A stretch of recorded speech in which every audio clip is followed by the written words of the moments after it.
Hello అండి అందరికీ. ఈరోజు శనివారం అయితే చాలా ప్రసాదాలు చేసిన.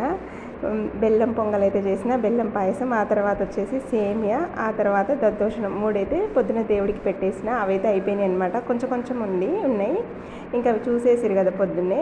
ఇక రైస్ అయితే చూడండి, వేడివేడి రైస్ అయితే వండిన. శనివారం అయితే స్పెషల్ అనమాట. ఇక్కడ పొరటాసి మాసం అనమాట. చాలా స్పెషల్గా ఉంటుంది శనివారం. అందరు మంచిగా పూజలు చేసుకుంటారు అనమాట. నేను కూడా చేసిన. ఇక ఆ తర్వాత వచ్చేసి ఆలుగడ్డ ఫ్రై, ఇంకా ఇది మా పిల్లల కోసం, వాళ్ళు మంచిగా తింటారు. ఆ తర్వాత వచ్చేసి దొండకాయలు ఉండండి ఇంట్లో. నిన్న వచ్చి దొండకాయ సాంబార్ చేసిన. ఇంక ఈరోజు దొండకాయలు, పల్లీలు, పచ్చిమిరపకాయలు వేసి మంచిగా టమాటాలు 2 వేసి ఇక దొండకాయ పచ్చడి అయితే చేసిన. ఇది ఎట్లా చేసిన అనేది కూడా యూట్యూబ్లో పెట్టినండి నేను, షార్ట్ వీడియోలోనే చూడండి. ఇంట్రెస్ట్ ఉంటే చాలా టేస్ట్గా ఉంటుంది. ఇంకా ఆ తర్వాత వీటితో పాటు మంచిగా పెరుగు కూడా అండి. ఇంకా పెరుగు అయితే ఇదనమాట. ఇంకా నాకు వచ్చేసి పెరుగు, ఇక పాలు ఇక్కడ బయట అయితే విడిగా అయితే నాకు దొరకవు. విలేజ్లో అయితే దొరుకుతాయి కానీ ఇక్కడ దొరకవు అనమాట. ప్యాకెట్ పాలే, అందుకని ఇక ప్యాకెట్ పెరిగే తీసుకొచ్చుకున్నాం అనమాట. ఇంకా ఈరోజు వంటలు అయితే ఇవ్వండి. పని కూడా చాలా ఉందన్నమాట. ఇంకా మీకు నచ్చితే లైక్ అండ్ సబ్స్క్రైబ్.